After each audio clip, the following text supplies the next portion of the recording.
Welcome, little friends. It's Miss Gisa, and today I have a very special guest, Ajanta Chakraborty. Welcome, Ajanta. Thank you. It's so good to be here with you. We are so excited to have you and to hear your story about how you have become an author. Ajanta is a dance entrepreneur and author of the series Let's Celebrate with Maya and Neel. And that series includes 10 books, 10 storybooks, and 2 activity books. And it's for ages 3 to 8 about Indian festivals and cities. And Ajanta, we have to congratulate you. Your Diwali book was in the top 400 of all Amazon books a few years ago. So congratulations. Thank you. That was a pretty unreal moment for us. Yes. Yeah, that's quite an accomplishment. And then in addition to the series, you also run monthly story times for the kids online, as well as teach Bollywood dance classes. So we're going to get into all of that. If you can tell us first, what inspired you and your husband to write the series together? What inspired you guys to write the stories? Yeah, absolutely. So the journey actually began with the dance company, which I started more than 10 years ago. It's called Bollywood Groove. And we were one of the first Chicago Bollywood dance companies. And we started off with a kids program that wasn't just about dance, though. What made us really unique was that there was always a cultural component in there. And so every session, the kids would learn a dance, but they will also learn about the cultural background of where that dance came from and stories from that place. And so what I would do is I would create these, sad little PowerPoints myself, and I would print this out and take it to the class and then show it to all the kids. But they loved it. They loved knowing the stories behind them. It just made it more meaningful, I think. We kept doing that for years, and the kids program grew. The parents, educators, everybody was loving it. And it was actually my husband Vivek's idea, where he said, why should they have to come to your class to learn these stories? Like, they should be able to do that no matter where they live in the world. And that's kind of when the idea of writing books came about. So we knew nothing about it at that time. And we literally just learned everything from scratch. But that's kind of where, we started with the Diwali book, the one that you just mentioned. And that surreal moment when we saw the ranking and we were like, this is amazing. Like we call ourselves accidental authors, like we never thought we would be writing. But that was so encouraging. And so we just kept writing. And before we had, 10 plus books. Ajanta, I love that. I love that you guys combine the stories along with the dance, because kids do want to know. And the fact that you really were looking forward to let's use technology to be able to get this out to more, to kids all over the world, right? Because of course, based in Chicago, you have your following there and the kids who come to your classes, but this way anyone can access this wonderful. Even more, I think the pandemic kind of made it even more virtual, if you will. So before that, our classes were in person, but we had a YouTube channel where we would still put up all our content, and there were story times and dances and whatnot. But since the pandemic hit, it was like, now we have to come up with something that is completely virtual. And so then we started doing the dances and the stories combined virtually as well. And it's been amazing. It's been a year, well, more than a year now. And the same kids have been dancing with me since March. They just feel like, they're like part of my family by now. It's so cool. It's amazing. And to have such a wonderful programming during the pandemic when kids couldn't get out to do any of their typical activities and even get together with friends, to have such a fun, beautiful, energetic face to look to and to learn from is wonderful. Thank you. So what inspired you and your husband to write the India Adventure series? as I mentioned, it started from coming up with stories behind the dances. Right. But what we quickly realized is we wanted to achieve two different goals through these stories. One was, if kids were of South Asian origin, how could we get them to connect to their roots more? You know, how could we get them excited about their own culture? Yeah. Yeah. And the second one was, no matter where you come from, could we help the parents and educators raise multicultural kids by learning more about the cultures around the world, with our focus being the Indian culture?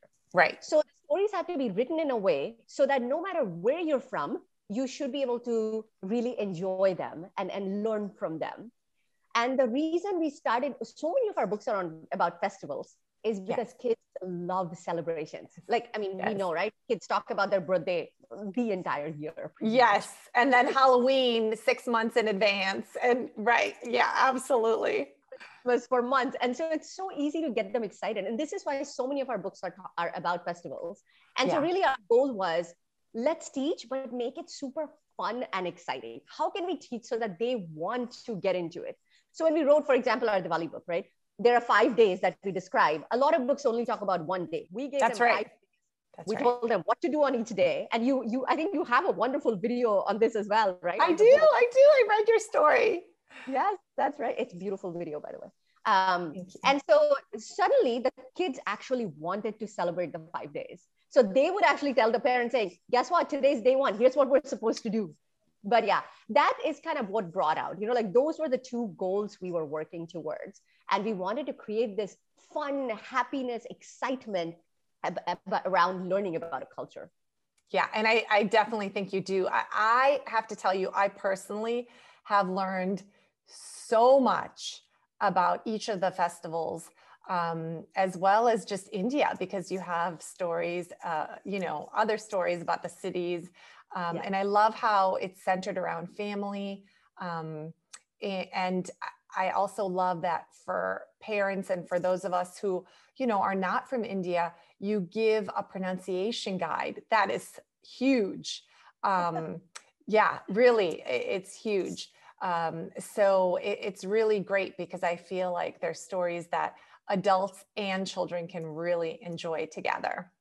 Yes, I think my favorite testimonials are when parents say, my kid taught me something about India from your book. Yes. I love hearing that. Yeah, it's such a great series. And the books, they don't skim past the holidays. They really get, like, you feel like you really get an in-depth view of the festival.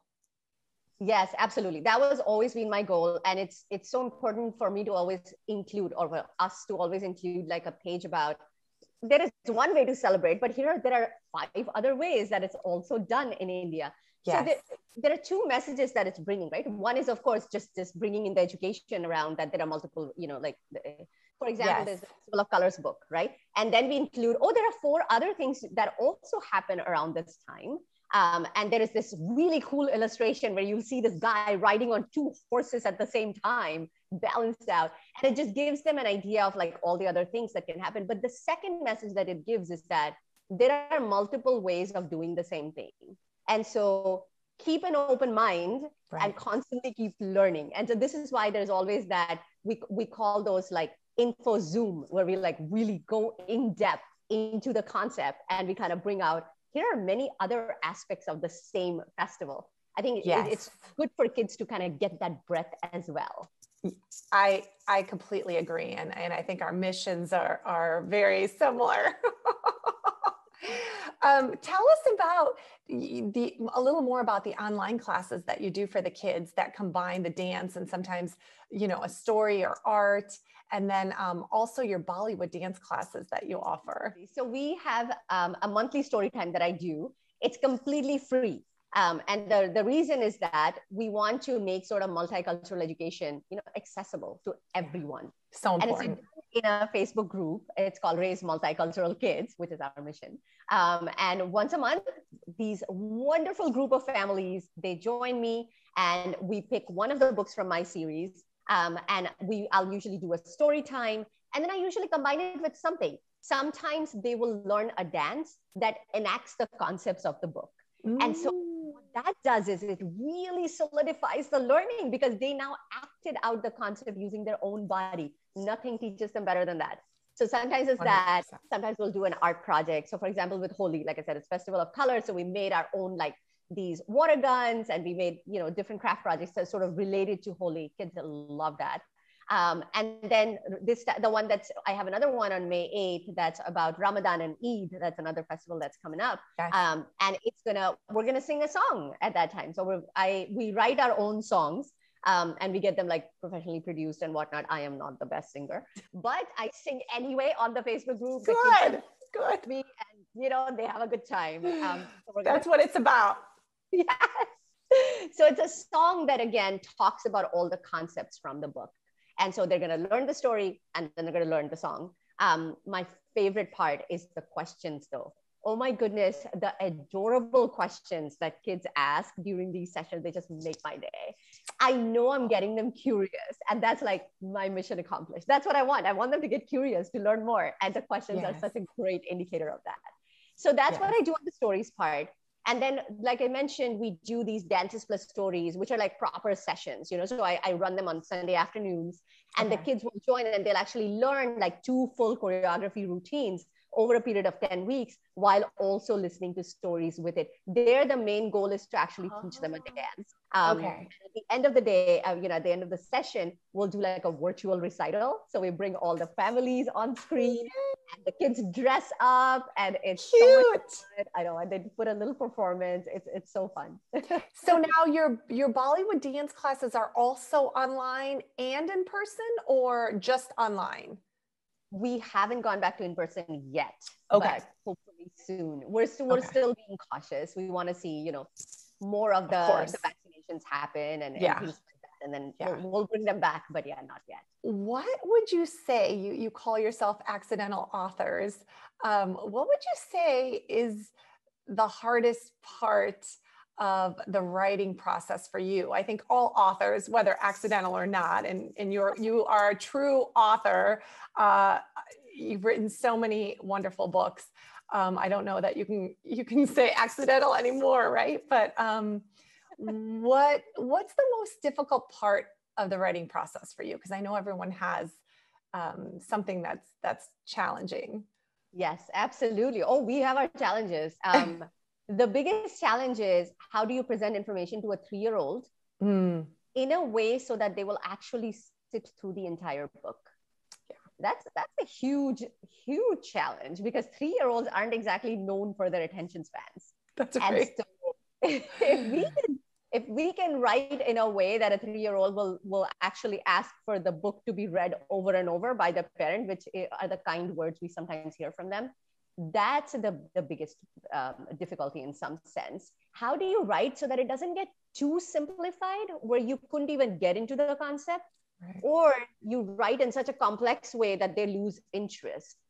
So finding that right balance, where that 3 to 8 age group would actually sit through and listen, it's not easy. And it takes us a long time to actually get to that stage, because there is so much information.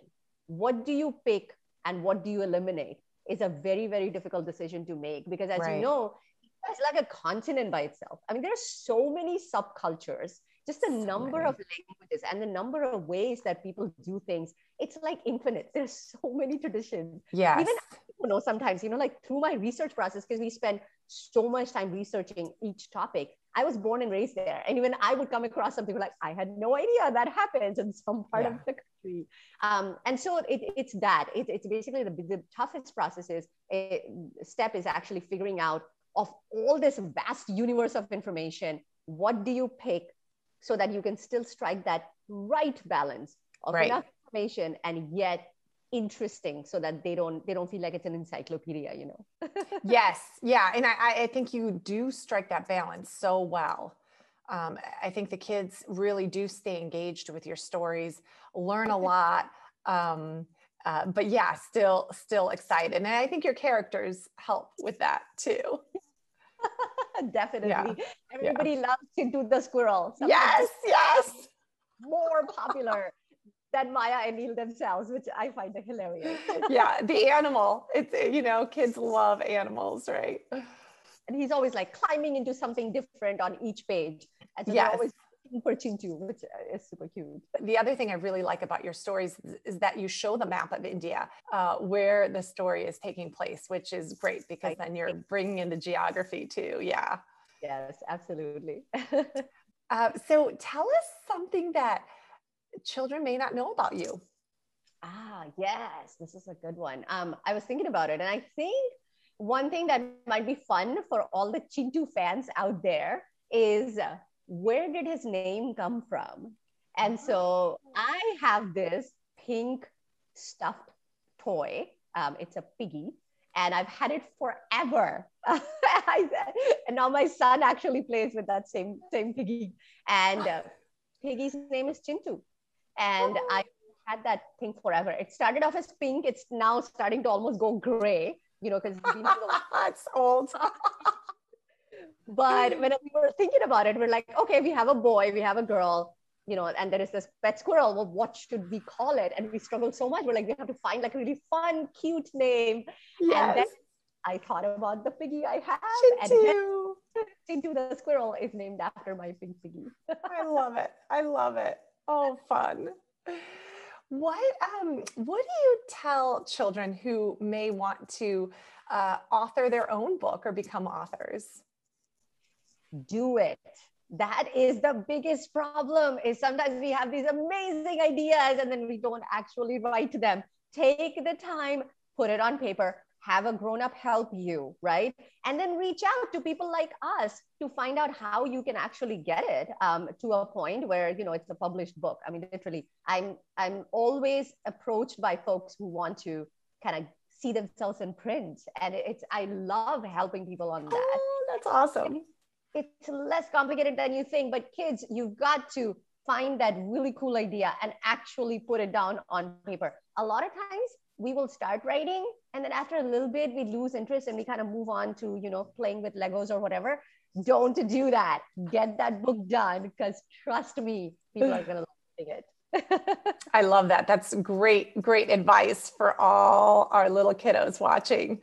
Ajanta, it has been so wonderful having you on and just hearing about your whole process and all your stories and everything that you're offering the children out there. I am just really happy to know you, and fellow Chicagoan, and just happy to spread the word about your wonderful, wonderful programs and books. I have to say a huge thanks to you as well, Gisa, because without educators like you, we won't be able to do even a fraction of what we achieve. And so kudos to you for Thank you. Not just helping authors, but also helping authors who have diverse books in really spreading their message. You're doing a very, very important work. You're so welcome. It's a passion of mine. And I've always loved children's books, and especially diverse children's books, because there aren't as many. I mean, we've gotten better. We've gotten a lot better in the last few years, but I still think there's a long way to go. And, I have that same mission of just raising very, global citizens. It's been such a joy to get to know you and all the other authors who are just writing such wonderful books for us teachers to have material to be able to use with our students. So thank you so much. Yeah, thank you. Well, we will be sure to listen to Ajanta's books. I have read a few already, and there'll be more to come. Today, I have a read aloud up called Let's Visit Mumbai. So be sure to check out this one and all the other ones. I'll list them in the show notes, as well as the Facebook group that kids can join in on your monthly story time and your Bollywood dance class, and the link to your Bollywood dance classes. Perfect. Great. Yeah. It's such, you're offering such amazing programming for kids. It's wonderful. Thanks, everyone. See you soon. Thank you. Bye. Bye. Thank you for joining me today. Remember to like and subscribe to support our channel.